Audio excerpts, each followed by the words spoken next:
Hello learners, welcome to my channel Gyan Kosh junction. मैं सविता आज आपके लिए लेकर आई हूँ इतिहास से साम्राज्य और राजवंश लेकर। अक्सर हम इतिहास पढ़ते समय इन शब्दों को सुनते और पढ़ते हैं, पर कभी ना कभी कंफ्यूज हो जाते हैं कि आखिर क्या है साम्राज्य और किसे कहते हैं राजवंश। तो चलिए सबसे पहले जानने की कोशिश करते हैं साम्राज्य को, जिसे हम एम्पायर भी कहते हैं।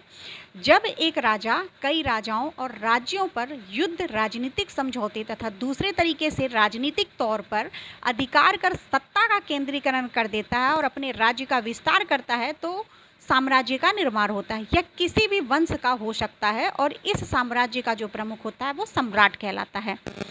जैसे कि ब्रिटिश साम्राज्य हो गया और मगध साम्राज्य हो गया। अब बात करते हैं राजवंश की, जिसे हम इंग्लिश में डायनेस्टी भी कहते हैं, कि किसी एक विशेष क्षेत्र में राज्य करने वाले राजा का पुत्र ही उस राज्य का उत्तराधिकारी अथवा अगला राजा बन सकते हैं।